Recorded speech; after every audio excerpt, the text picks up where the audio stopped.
Is Indian football in a downward spiral? This question has been on many lips since India's recent loss to Uzbekistan in the Asian Cup 2024.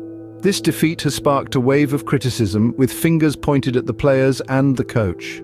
But let's take a step back and analyze the situation from a broader perspective. Firstly, it's crucial to mention that the Indian team's performance was far from poor.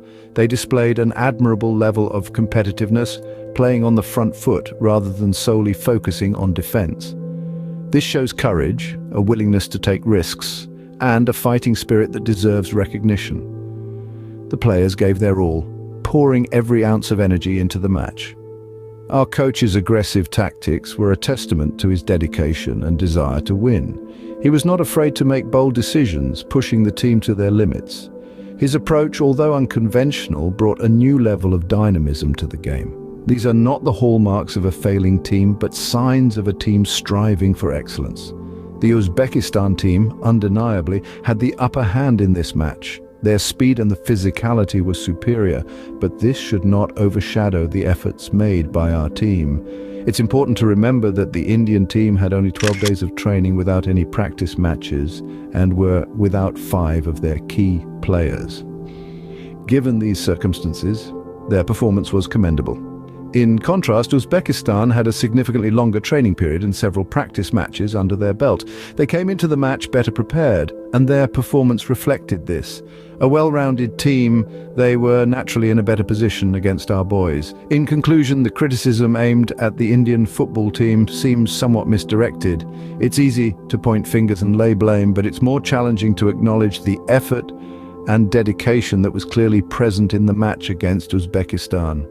The Uzbekistan team had the edge in this match with superior speed and physicality, yet the Indian team showed a fight that should not be overlooked. Well, it's easy to point fingers at the players and coach, but are they the true culprits? Let's delve a little deeper and look at the underlying issues. The Indian football system has a significant problem, not just a hiccup, but a systemic, persistent issue. The focus, it seems, is skewed towards domestic leagues, often at the expense of national matches. This shift in priority does a disservice to the national team, leaving them underprepared and undervalued. Then there's the issue of grassroots development. It's like trying to grow a plant in barren soil. No matter how much you water it, without fertile ground, it simply cannot thrive. Similarly, without a solid foundation at the grassroots level, we can't expect to grow a robust football culture. Young, promising talents need nurturing, training, and opportunities to shine. Currently, these elements are sorely lacking. One glaring example of this lack of development is the absence of a proper backup player system. Football is a team sport, and having a strong bench is as important as having a strong starting 11. When you're relying on a single 39-year-old striker to carry the team, it's a clear sign that the system is failing to produce enough quality players to step up when needed. Speaking of age, it's another thorny issue.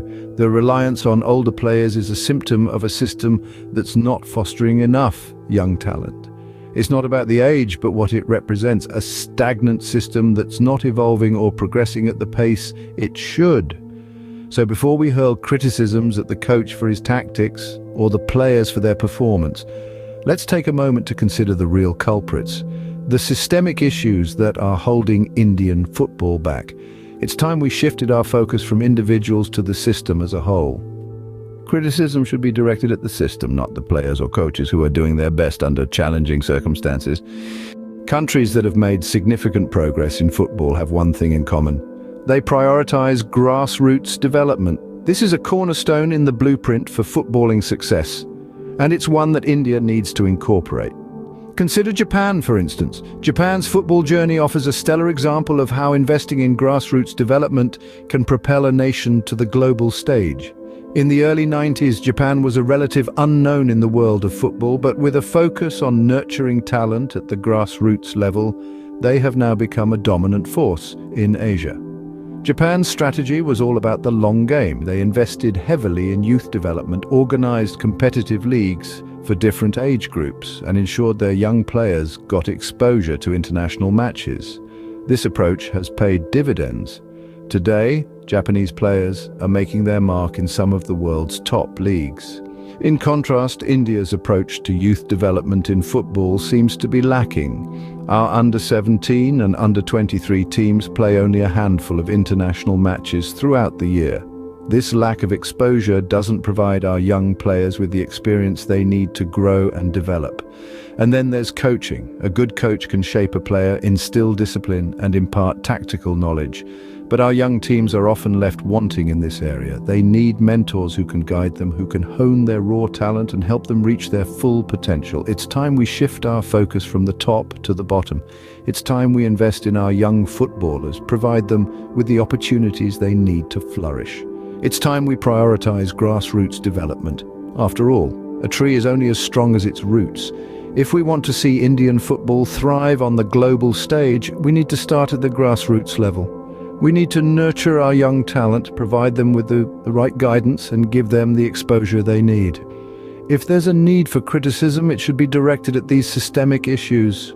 Despite the challenges, there's no reason to lose hope.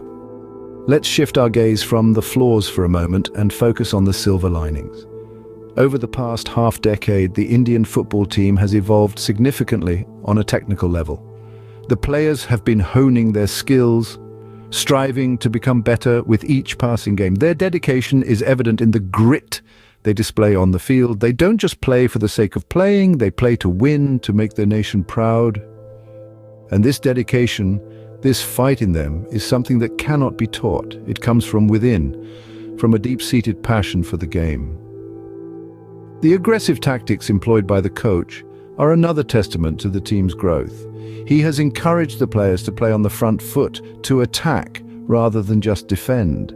This shift in playing style is a clear indication of the team's evolution. They are no longer content with just putting up a fight, they want to dominate. But the role of the All India Football Federation, AIFF, can't be understated here.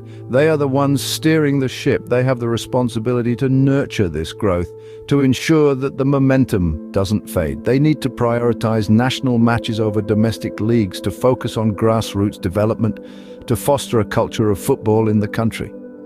And last but not least, the fans. And your support plays an integral part in the growth of Indian football. Your cheers, your love for the team, your unwavering faith, it all fuels the players, motivates them to give their best. Indian football is on the rise, but to maintain this momentum, systemic changes are needed. And for this, the unwavering support of the fans is crucial.